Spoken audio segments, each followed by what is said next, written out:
Oh, I got You got some. some, I too? got some. Thank you. Chief, you want to join us? Katie, you want to join us here? Come on. There's plenty of seats for everybody. Come on, Katie. Come on.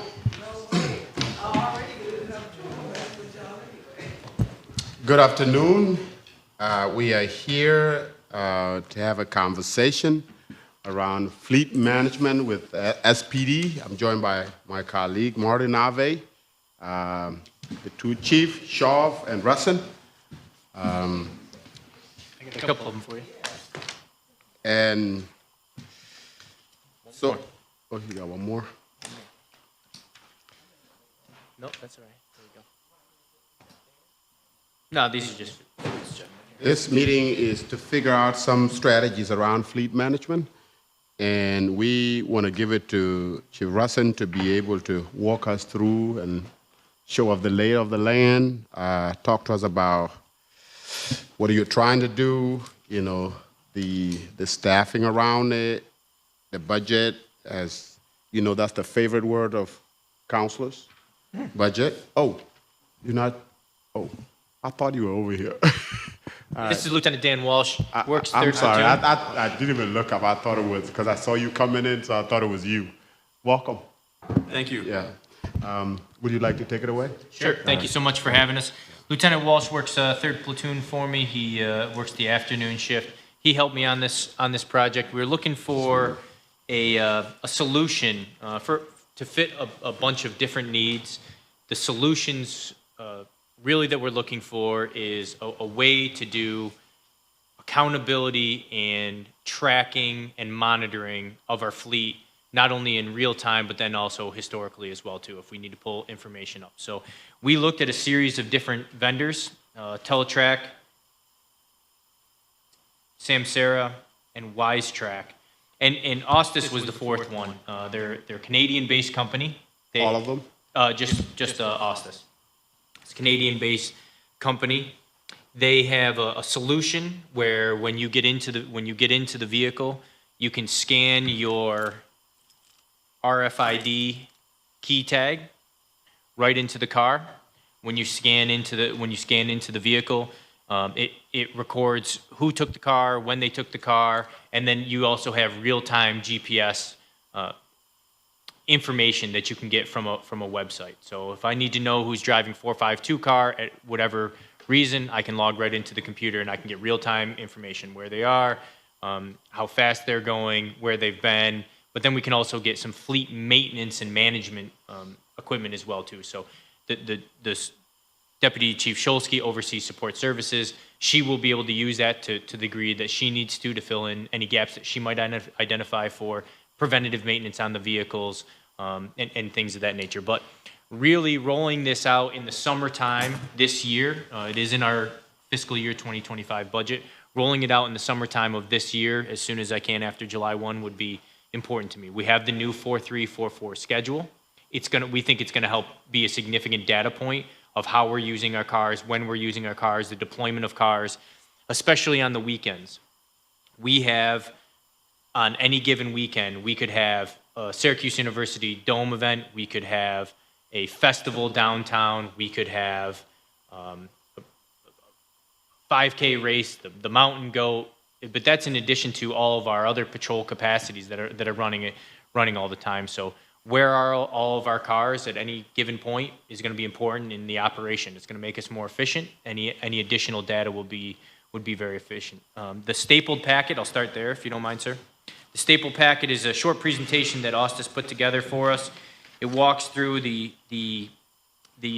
some of their solutions, why we actually picked their company over the other companies, and what we'd be looking for from them is to have the RFID scanner, to have it linked in. That's on page B4, the Ostis Tag 3.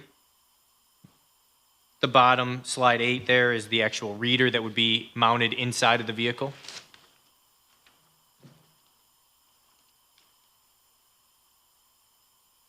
And then on the next page, the bottom slide is an actual buzzer. If you get into one of these vehicles and you don't scan in, it sends an alarm off. and the alarm does not get deactivated until someone scans into the vehicle. That was the significant difference between this company and all the other companies in terms of their solutions. We felt as though it was important, if you don't have to scan in, if there's no mechanism to force you to scan in, then somebody could just move the car and we wouldn't know. And that was important. That's why it's very important, as I see you have two in a vehicle, one is out, one stays in. Many times I do see Yes. when there's a call. Now, so when both of you are out, you have to systematically shut the vehicle down, right? No, and you have to, are you able to go in, just unlock it with a fob, and then you have to put your ID in? Yeah, all you have to do is take something just like this. There'll be this reader that's on the previous page. Will be mounted on the dashboard. You just have to tap it and scan it, Okay. and then start the car as normal. Now, are you still using bicycles? We are. Okay, so would this same go with bicycles? It's locked when you're off the bike? That would be more of a inventory tracking system Okay. that maybe this company Teletrack would be Right. more. That would be better for that. That's really more for inventory. This is specifically for fleet management. Okay, so is it because over by Gethsemane Church, you'll have a vehicle every night over there, and they are there. So I'm sure they're doing a lot of work. Would be also nice, and we discussed this in the past, you know, when do they go out and maybe walk 3-4 blocks, so when they can do that. Does that give you, when you're outside of a car, any notification at all? Let's say you got to get back into the vehicle. Do you get a signal or text that get back in the vehicle for whatever reason? Yeah, they would. If you go out on foot patrol, the Cooper curves, what we've been doing, we've increased those significantly. Foot patrols have increased significantly over the last 12 months. We're averaging about 24 hours of foot patrol a year right now, based upon the current data. And if you go out on foot patrol, you just notify 911 dispatch. They would say whatever your unit number is, so and so you have to respond to a call, and you would know to get back to your car. Okay. Yep. So they would hit you up on the radio. Well, you don't want to get too far away. That's right. Okay, thank you. Yep. So Chief, I want to go back to the basics a little bit. What triggered, or at least made you want to do this? I think the 4344 schedule, I think all of the overlapping festivals, all of the events that we have going on at the same time, I think it'll help us in terms of the management of our fleet and the deployment of our fleet. If we're going to use single cars versus double cars, where we're going to put bike patrols out.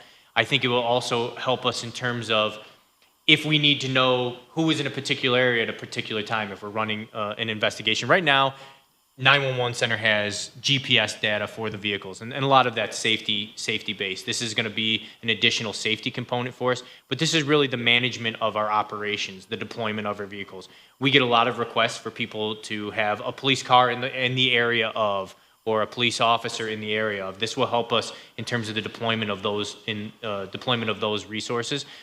We're also trying, very hard to reduce the overall number of car crashes that police officers are involved in. There's a lot of liability in terms of police crashes. This will help us in terms of monitoring who are our better drivers, who do we need to spend more time to training, what are some of the concerns that we might have. This is just a data point that I think will help us bridge a lot of gaps. So does this monitor even how fast the person was going? How fast the officer was going during the chase, during regular patrol? Does all of that? Yeah, we get that information now through 911, the refresh rate of how frequent. This is my very basic understanding of computer science, so forgive me. But the refresh rate of this GPS unit can be set to about 3 seconds. So every 3 seconds, it's pinging where the vehicle is. On the current GPS system, it doesn't refresh quite as frequently. So there can be gaps in time where it could go a minute or 40 seconds or 2 minutes without actually pinging the car. So you don't get as accurate data points. So you could be saying, well, at this particular time, the vehicle is moving at 30 miles an hour, and then have a gap for 1 minute, and then it's going at 40 miles an hour. So you don't know how fast the car was going in between those 2 points. You can only guess, right? You can only guess. How much training do you do when you're paired? Do you determine which officer is better equipped to drive in high-speed situations, where to turn, when to stop. You officers get extra special training on just not to driving a vehicle, but under very extreme, tense situations where they have to be under control themselves emotionally when you're like in a situation, a very dangerous situation. Can you talk about the extra training that goes into that? Yes. So New York State Division of Criminal Justice Services, they set forth the criteria for how often a police officer has to be trained through accreditation. That's if you're a line officer that's in service, but then also at the basic academy as well too. And at the basic academy, we go well above and beyond the minimum standards that are set forth by DCS on what we call emergency vehicle operation. And so we do a significant amount of motor vehicle training, driving under the conditions that you're suggesting.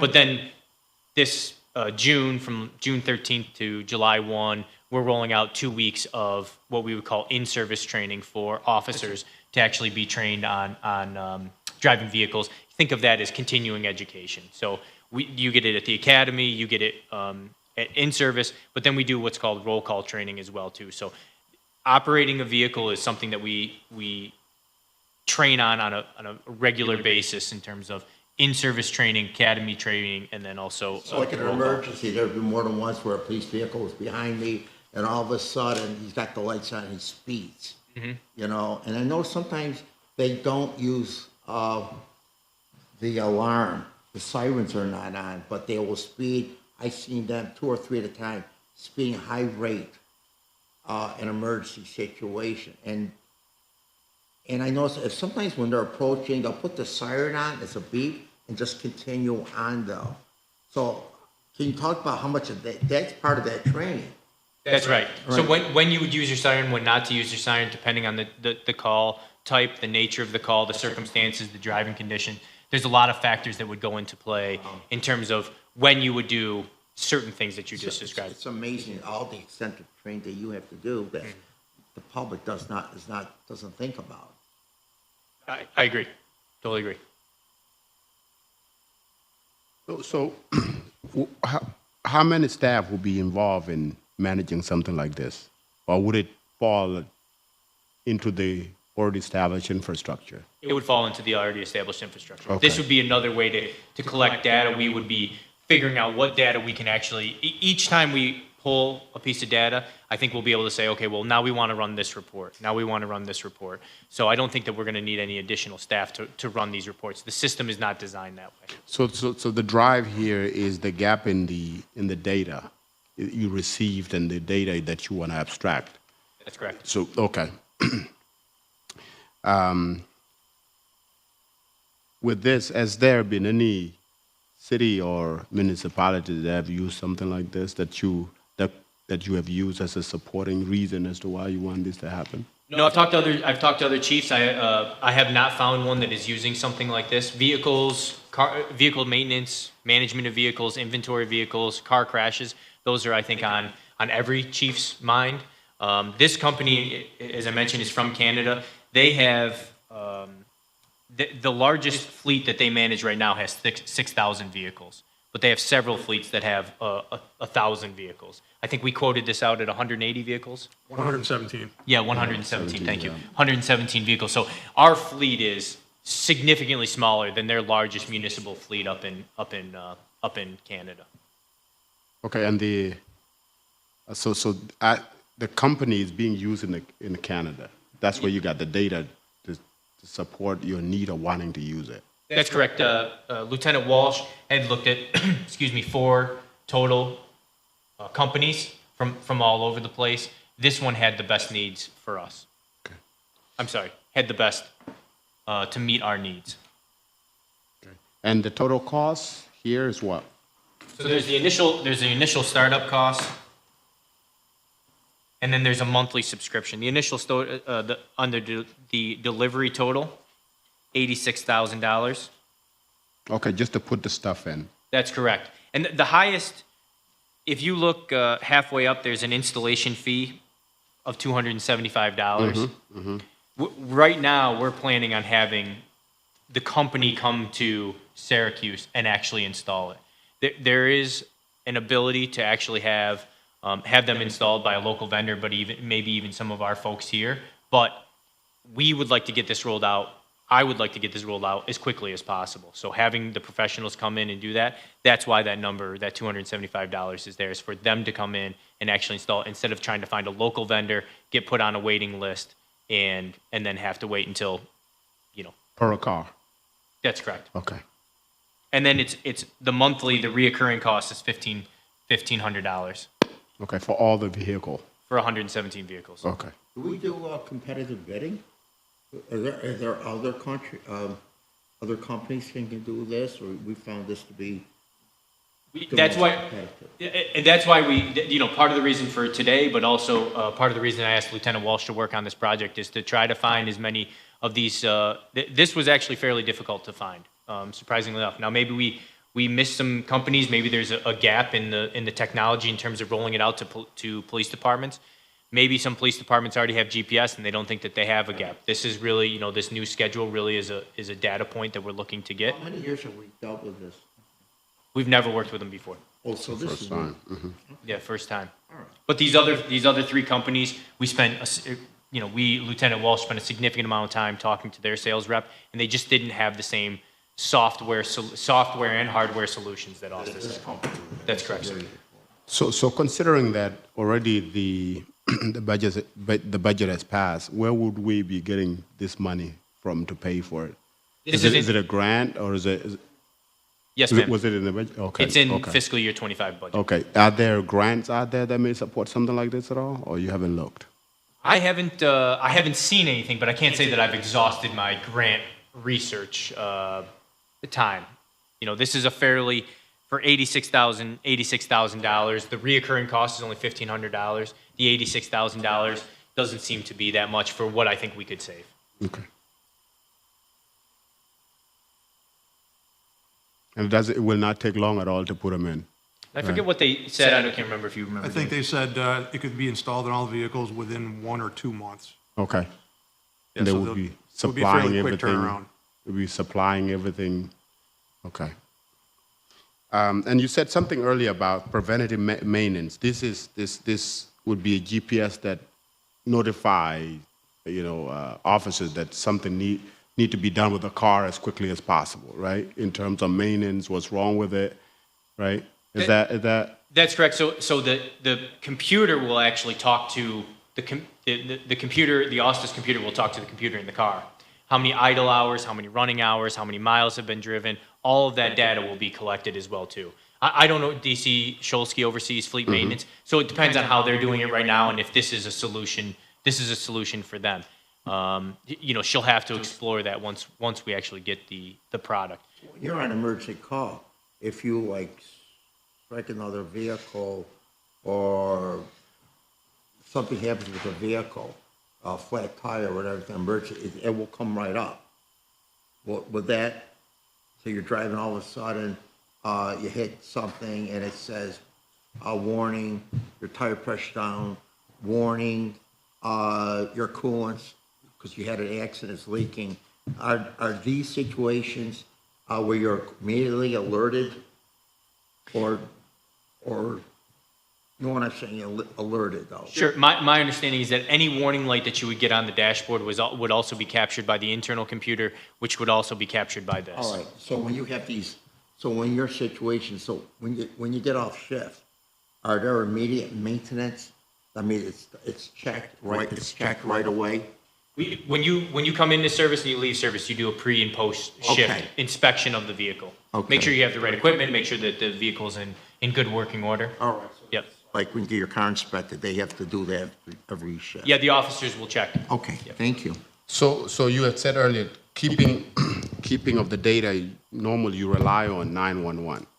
And what else? The spreadsheet, or is that just internal spreadsheet, or is it just all 911 before this? Yeah, my understanding is that the gas key that you use to fill up the car with, when you go to the pumps, you will use the gas key. You will enter in the odometer reading, and that's one of the ways that we do preventative maintenance on the vehicle. So every 5,000 miles, you have to get the oil change. They use that system to the gas key to actually know, hey, this is time to bring in a vehicle. So it's more of like a human logic interaction than a computer telling you time to do oil change, right? Well, they'll use the odometer readings, but this is way more Okay, sophisticated. but just looking at the odometer. Yeah. Okay, Yeah. but there's no system that really tell you apart from odometer that it's time to check. Okay. No, Okay. Again, not that I'm aware of, but Okay. I don't oversee the overall fleet management for Okay. the PD. Okay.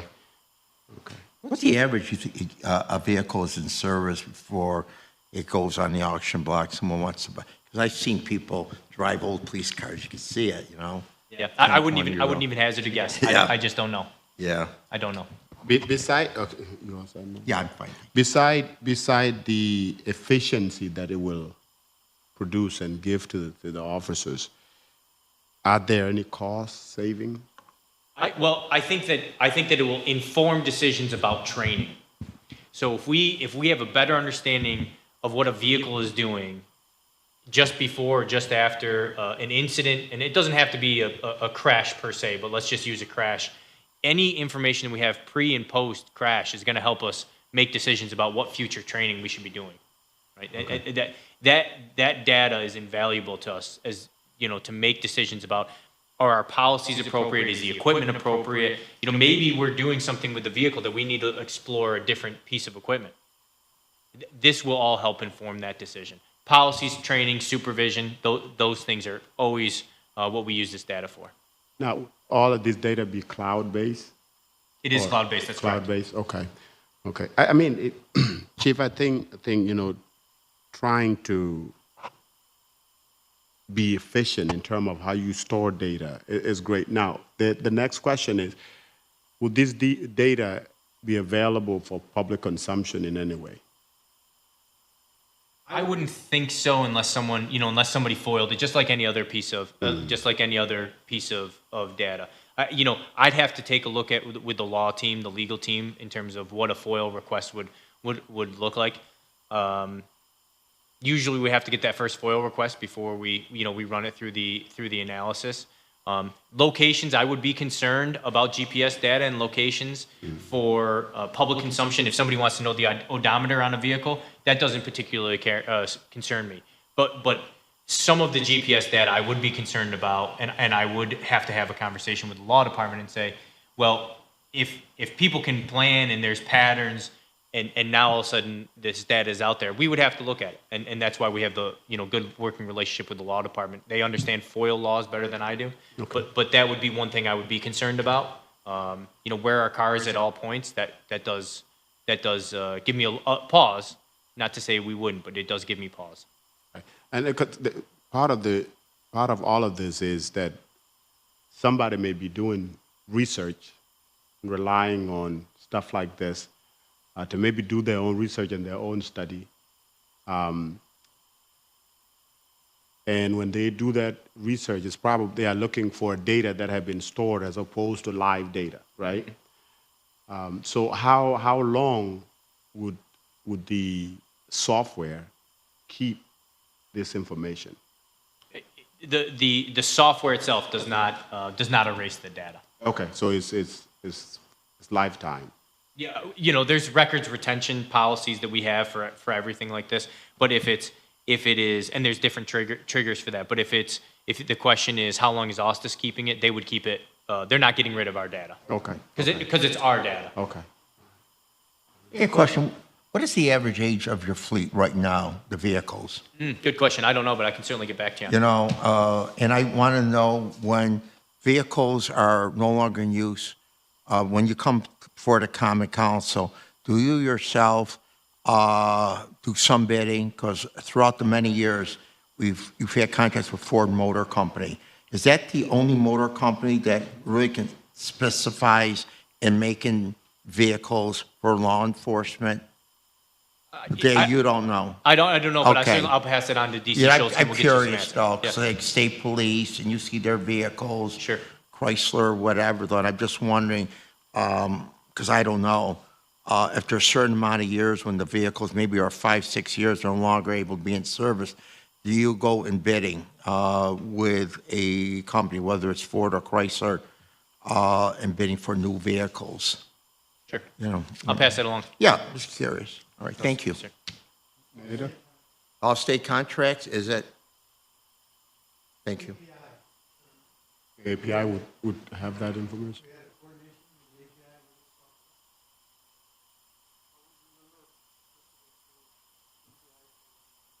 Right, right. Contractually and in terms of our RFPs, right? There was an agreement that everything need to channel through API. Have you? Sure, I'll connect with them. Okay, okay, because that was, yeah, good point. Good point. Something that was brought up that we're trying to do locally.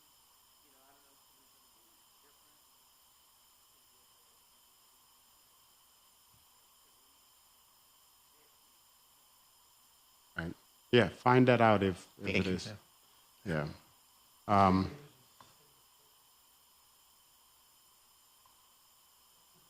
Yeah, right. So check in with them. You got anything else? Yes, I am. Okay. You all set? Thank you. All right. Think that will do it for us? Thank you for your time. Chief. All right. Thank you. Appreciate it. Thank you.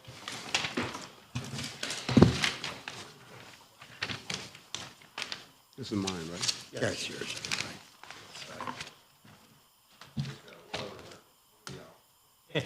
Windy out? I gotta. Thanks, sir. You looking for me? Hey, Rick. How are you? How you doing? I'm already good. I sent an email to you when you get to it, okay? I was out there, I went through what's going on 600 block. And this family comes out there from me, and they goes, Oh, yeah. they were telling me all this thing. And so I'm trying to get an understanding.